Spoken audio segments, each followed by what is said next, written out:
So today we are going to discuss types of retailers. हमने अभी तक ये देखा था कि रिटेल मैनेजमेंट होता क्या है, रिटेल शॉप्स क्या होती हैं, छोटी छोटी शॉप्स होती हैं जो हमारे घर के आसपास होती हैं, जहाँ से हम फुटकर में सामान खरीद के लाते हैं।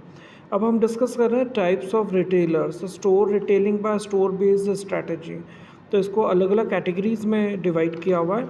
सबसे पहले दिया हुआ है डिपार्टमेंटल स्टोर्स, कन्वीनियंस स्टोर। इन सबको डिटेल में हम आगे स्लाइड्स में देखेंगे। फुल लाइन डिस्काउंट होता है, कन्वेंशनल सुपरमार्केट होता है, स्पेशलिटी स्टोर होता है, फूड बेस्ड सुपर स्टोर होते हैं, ऑफ प्राइस रिटेलर होते हैं। हालांकि इसमें से बहुत कम कंसेप्ट इंडिया में पॉपुलर है, अदरवाइज़ यूएस में इस तरह के रिटेलर्स बहुत होते हैं। Combination store and so on. तो इनको हम एक एक करके हम डिटेल में देखते हैं। सबसे पहले है डिपार्टमेंट स्टोर। इसको हम जनरली इंडिया में डिपार्टमेंटल स्टोर बोलते हैं, बड़े से शोरूम्स भी बोलते हैं, जैसे डी मार्ट है। इस तरह की शॉप्स होती हैं, बहुत सारे रिटेल हाउसेस होते हैं जहां हम जाकर बहुत वैराइटीज़ के प्रोडक्ट में से अपने पसंद का प्रोडक्ट सिलेक्ट कर सकते हैं। Department stores are large retailers that carry wide breadth and depth of products. मतलब प्रोडक्ट लाइन भी होती है। आपको शैम्पू चाहिए, so you will get 10 types of shampoos, 20 type of shampoos. आपको डीओ चाहिए, परफ्यूम्स चाहिए, वॉट एवर यू वॉन्ट, आपको उसमें बहुत वैरायटी मिल जाती है। They offer more customer service than their general merchandise competitors. क्योंकि डिपार्टमेंट स्टोर बड़े होते हैं, उनके पास में अच्छा खासा पैसा होता है, तो वो उतनी बल्क में क्वांटिटी भी लाते हैं। हार्डली आपने देखा होगा, आप मॉल जा रहे हो और आप बोलो कि मैंने जो लास्ट टाइम शैम्पू लेकर गया था वो मुझे चाहिए, तो दोबारा मिल ही जाएगा। वो ये नहीं बोलेगा कि स्टॉक में नहीं है, क्योंकि उनके पास में अच्छा खासा पैसा होता है, तो वो स्टॉक में अपनी सामान को रखते ही हैं। इवन आपको वहाँ कपड़े मिल जाएंगे, मेल फीमेल वियर्स मिल जाएंगे, बच्चों के कपड़े मिल जाएंगे। और एक तरह से छोटे छोटे बहुत सारे मिनी स्टोर्स होते हैं। फुटवेयर लेना है तो उसका एक अलग सेक्शन बना हुआ है। आप डी मार्ट जाएंगे तो आप देखेंगे कि जनरली ग्राउंड फ्लोर पर किराने का सामान मिल जाता है, उनके यहाँ पर बेकरी आइटम्स मिल जाते हैं, मिल्क प्रोडक्ट्स मिल जाते हैं, ऑयल मिल जाता है। और उसके बाद आप फर्स्ट फ्लोर पे जाओगे तो वहाँ पर आपको जो हाउस होल्ड के सामान रहता है वो मिल जाता है। ग्रोसरी स्टोर्स होते हैं वहाँ पर, तो मिनी स्टोर्स होते हैं, मतलब हर तरह का सामान वहाँ पर आपको मिल जाता है। दूसरी तरह की कैटेगरी बताई हुई है या टाइप्स बताया हुआ, that is convenience stores. Stores are located in areas that are easily accessible to customers. जो आपके कॉलोनी में घर के आसपास शॉप्स होती हैं, छोटी छोटी स्टोर्स होती हैं, जो आपको बहुत कन्वीनियंट होती हैं जाना। मतलब आपको you don't need a vehicle, आप पैदल ही जा सकते हो। तो आपके घर के आसपास इस तरह की शॉप्स होती हैं जिनसे आप अपनी पसंद का सामान ला सकते हो। और बहुत सी जगह तो ये क्रेडिट पे भी दिया जाता है। जनरली बहुत से लोग अपनी कॉलोनी में जो शॉप्स होती हैं वहाँ से जब सामान खरीदते हैं तो एक छोटी सी बुक होती है, वो उस स्टोर में ही रखता है। वो आपने जो सामान दो लिया तो आपको हर बार कैश नहीं देना पड़ेगा, वो उस डायरी में एंट्री कर देगा, आपसे साइन ले लेगा, और at the starting of the month जब सैलरी आ जाती है तब वो आपको उसको पे करना होगा। तो आप उसको पैसा दे दोगे और आपका वो हिसाब तब तक का क्लियर हो जाएगा। प्लस वहाँ रश नहीं होता है, छोटी शॉप होती है तो जल्दी हो जाती है शॉपिंग आपकी, आपको टाइम स्पेंड नहीं करना पड़ता। मॉल में तो अगर आपको एक पैकेट ब्रेड भी लेना है तो आपको गाड़ी पार्क करनी है पार्किंग स्पेस में। देन आपके पास अगर कुछ बैग्स वगैरह पर्स है तो बाहर आपको डिपॉजिट करना पड़ेगा। देन आपको स्टेयर्स चढ़ के या लिफ्ट लेते हुए फिर ब्रेड तक पहुंचना पड़ेगा। लेकिन जो ये छोटी छोटी शॉप्स होती हैं वहाँ आपका टाइम बच जाता है। लोग जनरली रोड साइड पे एक बाइक खड़ी करके और तुरंत ख़रीदारी कर लेते हैं, तो ये टाइम कंज्यूमिंग रहता है। हाँ, लेकिन इसमें इतनी वैराइटीज़ नहीं मिलती हैं। आपको अगर कोई पर्टिकुलर तरह का सोप या शैम्पू चाहिए तो आपको फिर बड़े स्टोर में जाना पड़ेगा। और ये छोटे स्टोर पे वो नहीं मिलता, क्योंकि उसकी इतनी कैपेसिटी नहीं होती है कि वो इतनी वैराइटीज़ रख पाएगा। तो ये इसलिए बहुत ज़्यादा लग्ज़री चीज़ें वगैरह नहीं खरीद पाता है वो। और ना ही उसके यहाँ कोई एसी होता है या वो फैसिलिटीज़ होती हैं जो एक बड़े स्टोर में देखने में आती हैं। फिर इसके बाद है full line discount stores. It conveys the image of a high volume, low cost, fast turnover outlet selling a broad merchandise assortment for less than conventional prices. It is more to carry the range of product line expected department store. तो ये वो full line discount stores होती है जिसमें एक ही तरह का सामान मिल रहा है। मतलब प्रोडक्ट लाइन मतलब क्या होता है कि एक पर्टिकुलर कंपनी के पास में कितनी वैरायटी के प्रोडक्ट है उसी कैटेगरी के। जैसे आपको एसेसरीज़ का मिल जाएगा, गार्डनिंग के इक्विपमेंट मिल जाएंगे, हाउस वेयर्स के मिल जाएंगे। तो वो जनरली एक ही चीज़ पर फोकस करता है, और इसलिए इसको फुल लाइन मतलब उस कैटेगरी के सारे प्रोडक्ट उसके पास में मिल जाएंगे। फिर आपको दूसरे प्रोडक्ट नहीं मिलेंगे, मतलब ज़रूरी नहीं कि वो शैम्पू और सोप रख रहा है तो वो हेयर ऑयल भी रखेगा। मतलब एक पर्टिकुलर, जैसे आप किसी स्टोर में जाते हो तो वो सिर्फ ऑयल की शॉप है, तो जितने खाने वाले ऑयल आते हैं, खाना बनाने वाले ऑयल आते हैं, वो सारे ईटेबल ऑयल्स जो हैं उसकी वैरायटी मिल जाएगी। तो वो स्पेशलिटी रखता है, इसलिए इसको फुल लाइन डिस्काउंट स्टोर बोला जाता है। अब क्योंकि वो बल्क में वो प्रोडक्ट खरीद लेता है, तो एक रिटेल शॉप के कंपैरेटिवली, एक आपकी जो कन्वीनियंस शॉप्स होती हैं कॉलोनी में होती हैं, उसके कंपैरेटिवली वो कम कीमत में आपको दे देगा, क्योंकि उसको डिस्काउंट ज़्यादा मिल जाता है। हाँ, लेकिन डिपार्टमेंटल स्टोर जैसी उसके पास में वैरायटी वो आपको नहीं दे पाता है। देन इसके बाद फोर्थ दिया है speciality store. Specialty store carry a limited number of products within one or few lines of goods and services. They are named because they specialize in one type of product. तो ये वो stores होते हैं जो limited number of product रखते हैं। मतलब कुछ लाइंस होती हैं, जैसे आपके घर के आसपास भी जो शॉप्स होती हैं तो वो वैरायटी रख लेता है, लेकिन कुछ ऐसे शॉप्स होती हैं जो शूज़ रख रहा है तो वो शूज़ की वैरायटी रख रहा है, टॉयज़ हैं तो उसके पास हर तरह के टॉयज़ रख लेंगे। तो एक स्पेशलिटी स्टोर इसलिए नाम है इसका क्योंकि वो स्पेशल प्रोडक्ट्स ही रख रहा है। मतलब जैसे उसका नाम ही हो गया फुटवेयर स्टोर, तो इसका मतलब अंडरस्टूड है कि वो फुटवेयर मिलेंगे। अब फुटवेयर मतलब दैट डजंट मीन कि शूज़ मिलेंगे, वो मेल फीमेल के शूज़ रख लेगा, वो स्लीपर रख लेगा, वो वॉकर्स रख लेगा, तो उस वैरायटी की चीज़ें उसके पास में सब मिल जाती है। जैसे ज्वेलर्स के पास में आप जाते हो तो वो भी स्पेशलिटी स्टोर है, क्योंकि आपके पास आप देखेंगे कि उसके पास में ज्वेलरी का सारा सामान मिलता है। मतलब उस आपको हार मिल जाएगा, नेकलेस हुआ, ये आई आपके जो कान के झुमके टाइप के होते हैं वो मिल जाएंगे, हाथ घड़ी मिल जाएगी गोल्ड की, सिल्वर की, तो उसके पास में, इसलिए वो स्पेशलिटी स्टोर कहलाता है। Then off-price retailers. Off-price retailers resemble discount retailers in that they sell brand name merchandise at everyday low prices. Off-price retailers rarely offer many services to customers. तो ये जनरली बहुत ट्रेडिशनल स्टोर्स हैं और ये बहुत कम variety भी रखते हैं और ये टाइम टाइम पर बहुत कम प्राइजेस कर देते हैं। और लेकिन इसमें क्या होता है कि वैरायटी नहीं मिल पाती कस्टमर्स को। And develop special relationship with their suppliers. और क्या करते हैं, ये सप्लायर से बल्क में सामान खरीद लेते हैं। जो मैन्युफैक्चरर है या जो सप्लायर है उससे बल्क में भी ये लोग सामान खरीद लेते हैं, और इसलिए ये प्राइजेस भी फिर कम रखते हैं, इसलिए इसको ऑफ प्राइस बोला जाता है। मतलब मार्केट्स के कंपैरेटिवली इनको कम कीमत पर ये प्रोडक्ट को मार्केट में दे पाते हैं कस्टमर्स को। और बहुत सी बार तो क्या है कि जो मैन्युफैक्चरर होते हैं ना, यही अपने ऑफ प्राइस रिटेल्स खोल लेते हैं, मतलब यही अपने अपने ब्रांचेस खोल लेते हैं देश के अलग अलग शहरों में। देन वैरायटी स्टोर है। Variety store offer deep assortment of inexpensive and popular goods like stationery, gift items, women's accessories, house wares etcetera. They are all called 5 to 10% store because the merchandise such a stores use to cost much. अब ये जो variety store होता है, ये जैसे stationery रख लिया, अब क्या स्टेशनरी बहुत सस्ता सामान आता है? नहीं, उसमें कॉपीज़ आ जाती हैं, ब्लैंक कॉपीज़ रखनी पड़ती है, कॉपीज़ में भी फेयर कॉपी, रफ कॉपी, अलग अलग वैरायटीज़ होती हैं। पेन, पेंसिल, रबड़ होते हैं, पेन्स में वैरायटी होती है।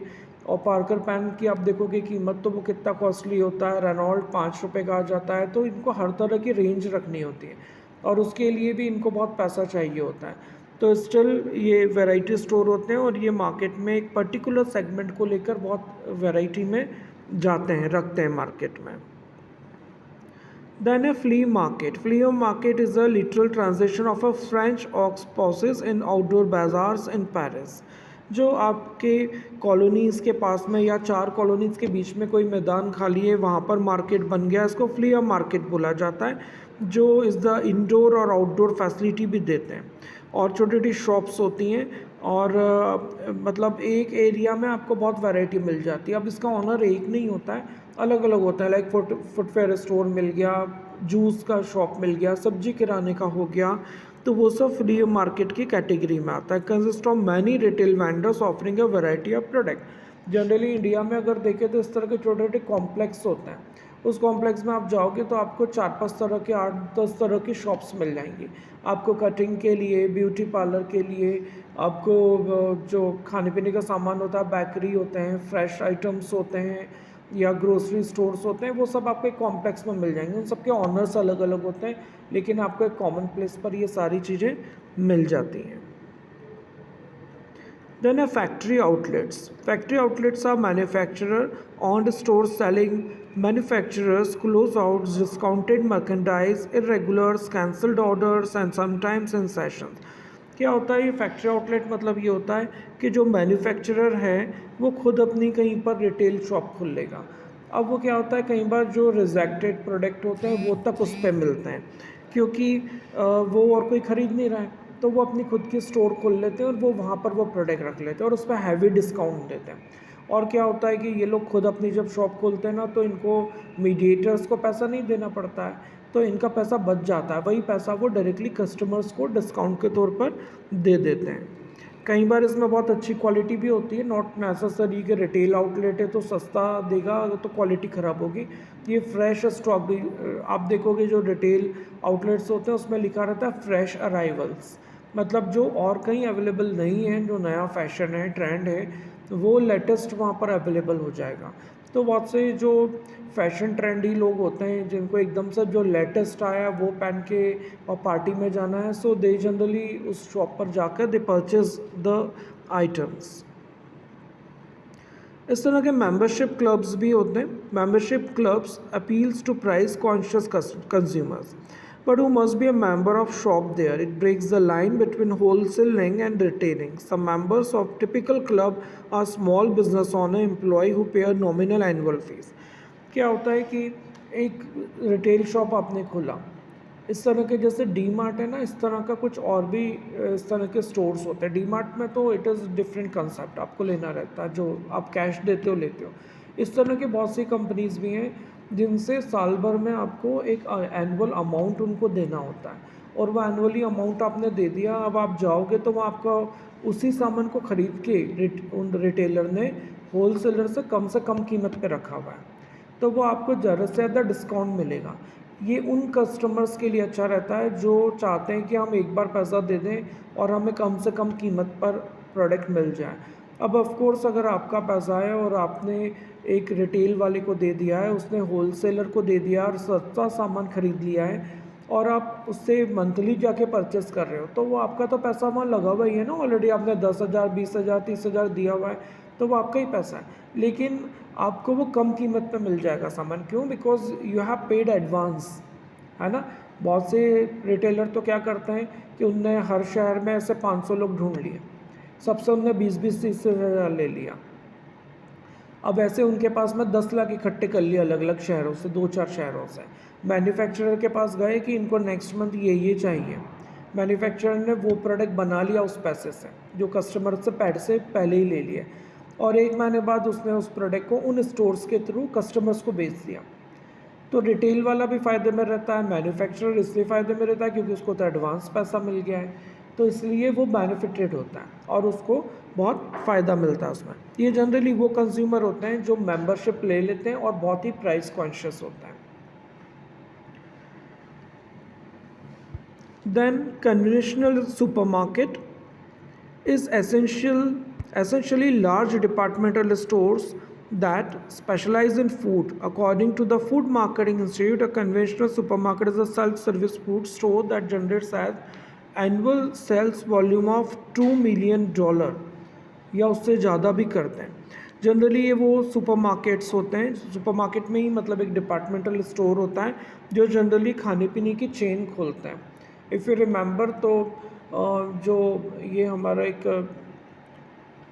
जैसे बिग बाज़ार होता है, इंदौर में था एक बिग बाज़ार एमजी रोड पर, तो वहाँ पर एक फूड आउटलेट खोला हुआ था।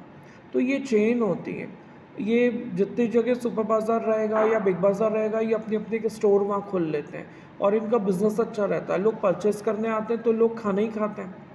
अब जब खाना खाते हैं तो वो कहाँ खाएंगे, तो बिग बाज़ार में और कुछ तो कुछ ऑप्शन है नहीं, तो फिर ये वहाँ पर फूड आउटलेट खोल लेते हैं, तो उससे इनका बहुत अच्छी अर्निंग होती है। जैसे इसमें बताया हुआ है कि इनका सेल्स वॉल्यूम $2 मिलियन तक होता है।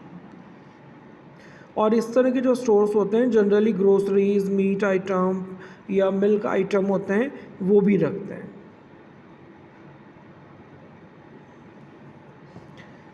Then food-based superstore. One of the biggest trend over the past 20 years in food retailing has been the development of superstores. Superstores are food-based retailers that are larger than the traditional supermarket and carry expanded services.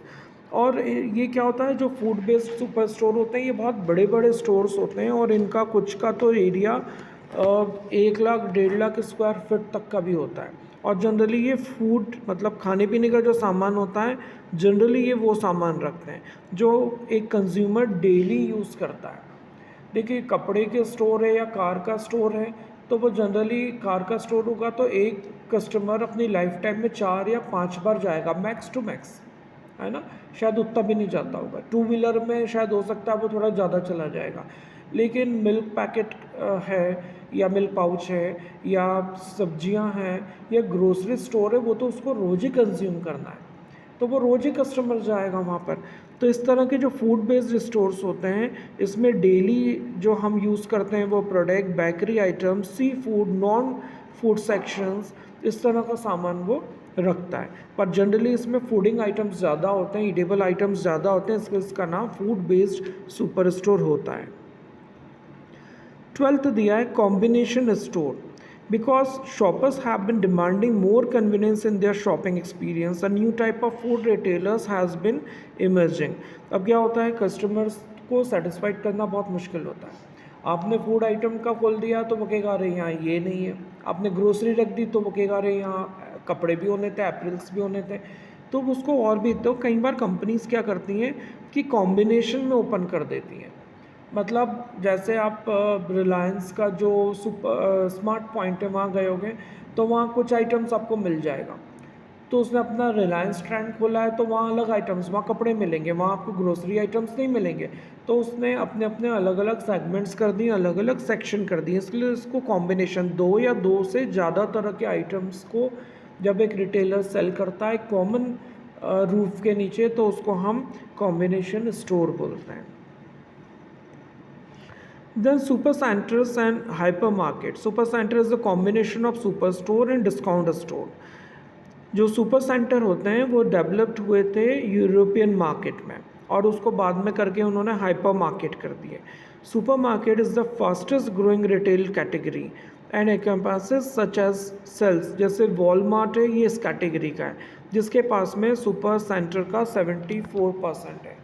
आप अभी भी बहुत सी shop पे जाओगे तो आपको वहाँ कुछ वैरायटी नहीं मिलेगी, पर ये जैसे वॉलमार्ट का एग्जांपल है तो इसमें आपको सभी तरह का सामान मिल जाएगा। आपको सुई से लेके कार तक का सामान वहाँ मिल जाएगा, एसेसरीज मिल जाएंगी, मतलब इसीलिए इसका नाम सुपर सेंटर है। इसको यूरोप में हाइपर मार्केट भी बोला जाता है। फिर 14 कैटेगरी दी हुई है warehouse clubs and stores. Warehouse clubs and stores have developed to satisfy customers who want to low price every day and are willing to give up services needs. The retailers offer a limited assortment of goods and services, both food and general merchandise, to both end user and mid-size businesses. अब क्या होता है कि जो ware house clubs और stores होते हैं ना, इसमें भी बहुत कम कीमत का सामान मिलता है जनरली कस्टमर को सेटिस्फाइड करने के लिए। और इसके अलावा जो छोटे छोटे बिजनेसमैन होते हैं, जैसे हमारी कॉलोनी के जो छोटे छोटे रिटेलर्स होते हैं, वो भी वहाँ जाके परचेजिंग कर लेते हैं। मतलब इतना मार्जिन रहता है प्रोडक्ट में कि वो रिटेलर उस शॉप से छोटा सा बल्क में ख़रीदारी करके और वो हमें बेचता है, तब भी उसका मार्जिन आ जाता है उस बिज़नेस से। और warehouse clubs generally offer varying types of merchandise because they purchase products from manufacturers who discount it for variety of reasons. एक तो बल्क में उसका सामान हो जाता है, बिक जाता है, इसलिए भी मैन्युफैक्चरर इस तरह के शॉप को देना पसंद करता है। प्लस ये लोग पैसा भी लगाते हैं, ये लोग क्रेडिट पे सामान नहीं लेते हैं, कैश में सामान देते हैं, तो इसलिए इनको लगता है मैन्युफैक्चरर को कि इनको कम से कम कीमत पर हम प्रोडक्ट अवेलेबल करा दें। देन इसकी लास्ट वैरायटी दी हुई है, that is limited line stores. 5th है और लास्ट है ये। Limited line store also known as box stores और limited assortment stores represent a relatively small number of food retail stores in US. Limited line store are food discounters that